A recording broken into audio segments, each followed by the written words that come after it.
Hey everybody, my name's Dallin Snell. I'm going to give you guys a quick little presentation on PHP Multidimensional Arrays.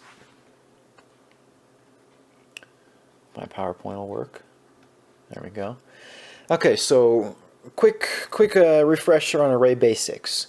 So you have two different types of arrays. You've got your single dimension, which is obviously just one dimension on your array. Then you have multidimensional arrays, which is what we're here to talk about, where you can have two-dimensional arrays or more. I'll show you an example here in a moment where I have a six-dimensional array, I think. But you can have as many dimensions as you want within an array. So really quick, here is some code for a single-dimensional array. I just have my array and then some data within it, and that's it. But then here I have a two-dimensional array. I have two arrays within my first array, and then my data. Commonly this is referred to as an array of arrays.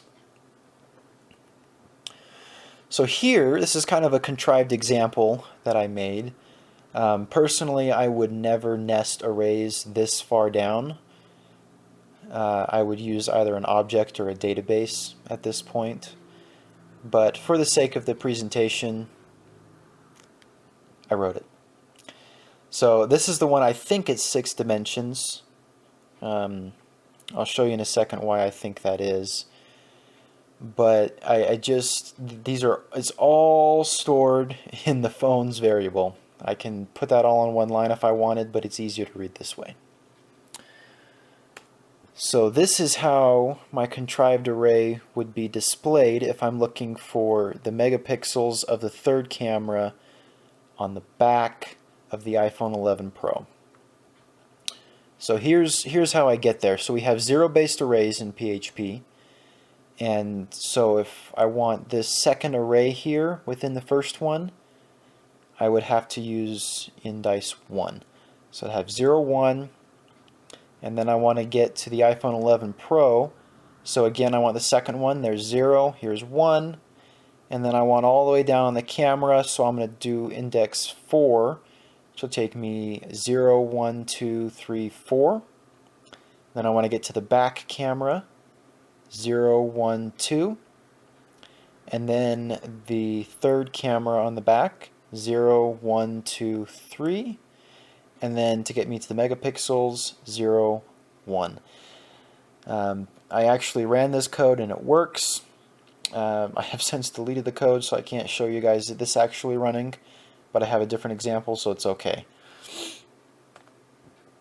Okay, so how we actually use multidimensional arrays. Personally, I believe that a multidimensional array is a poor man's object. For example, here I have created a Java class which generates an object which has some of the data, half actually, that is in this array here.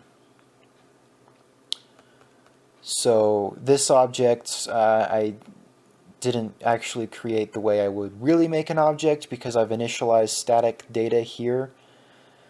Normally this constructor would mark these as null, and then I would have another constructor that would pass in the data and store it in these variables, but that's a topic for another day.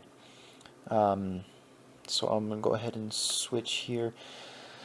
So multidimensional arrays are used a lot of times when object-oriented programming can be difficult or impractical in web design.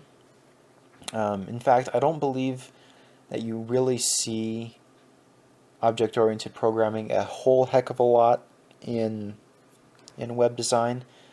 Normally it's either databases or, as we are seeing here, multidimensional arrays.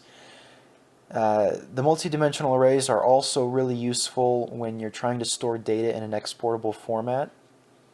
For example, when I had a class, it was an Android development class, if I remember properly, where we had to use Java to export data to a JSON format. That was how we were saving our data in between views on our app.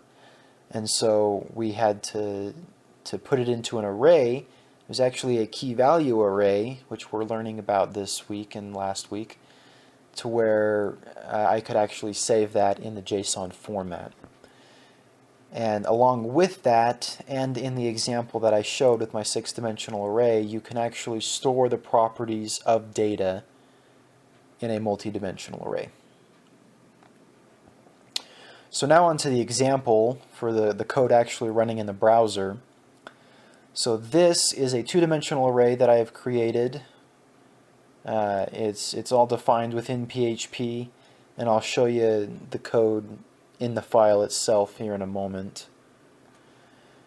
So this array I'm actually going to put into a table on a web page, so you can kind of see how a multi-dimensional array will be used in an actual environment.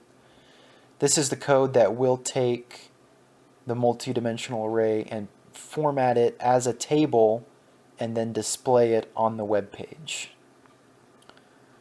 So here's all the code within the file, and then here is it itself. It took all of the it took the data here within the array and it formatted it into the table and displayed it on the web page. And this can be really useful when you have temporary data that you've stored in an array for your variables. That's it. Thank you all for watching,